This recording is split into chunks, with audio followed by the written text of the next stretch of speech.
This is artwork is from the original idea from behind the Bounty Hunters, and what that was going to be is a group of superheroes who are like alien superheroes who are out to get Jack because he's like a great bounty. But it never really solidified. I never liked the story because superhero bounty hunters didn't really work, and so I ended up changing it to kind of like alien lion bounty hunters. So this was like a Shogun Warrior style. This guy was a Vortex. He was the kind of I think his first name was Oracle and then Vortex I liked, but he's mind control. Tarak. He I forget what I wrote, but he definitely is transportation. That's the way he got around, which was kind of influenced from the Herculoids and from Inhumans, the comic book. So there's like the group and the little guy. I think she wasn't stretchy. I forget what her power was, but the little guy was like a gymnast. Oh, she's a shapeshifter. That's right. So she became different animals and shapes, and they were all trying to catch Jack. Inshallah. So as you can see, there's like a little sketch where she gets kind of big, and she's a spider down the bottom right. The story never clicked enough. And this is some of Dan Crawl's original Gladiator design,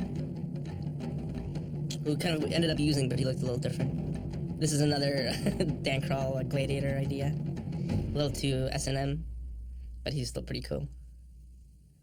This was for the rave. So for the rave episode, we did hundreds and hundreds of drawings. So I think me, Lynn Naylor, Shakay, Chris Mitchell, Paul, Dan Crawl, we all kind of sat down and just sketched out hundreds and hundreds of ravers. Because one of the keys that I wanted for the dancing episode, the rave episode, was to have just, not to kind of chintz out and have like 5 or 6 dancers, but just almost every scene has a new design of a creature dancing to give it really a lot of detail and to the show.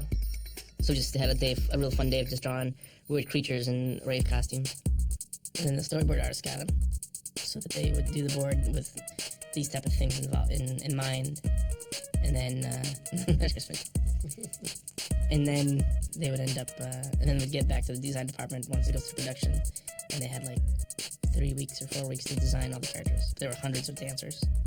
So yeah, just kind of, and also just almost nailed the style that we want to do. And we had this really cool book called Fruits, which is like Japanese teenager fashion of like, not ravers, but just the way the kids dress in Japan. It was this huge, thick book, like a dictionary. And it was amazing how many cool outfits they came. So a lot of the stuff was inspired from that. It was a really hard episode to do because you had to choreograph all the dancing. A lot of times, if I come up with episodes, it's like I have a vignette that I'd like to see, and then we kind of build a story around it, like Jack and Scotsman in the bridge. That was the idea. For the rave, it was just Jack in a rave outfit. And then work backwards, yeah. Like, the big Dr. Seuss hat and the pacifier. And the big baggy, real baggy jeans where you could see his boxers.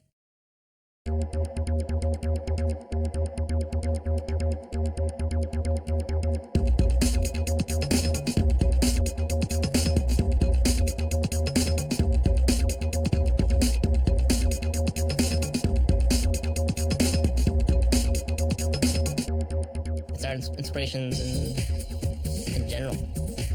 It's kind of like everything that we like. I mean, that was the whole idea behind Jack. I didn't want to be limited to a time like Jack ends up in Greece time. Or I wanted the show to go everywhere, so we could do everything from Greek to feudal Japan to ravers.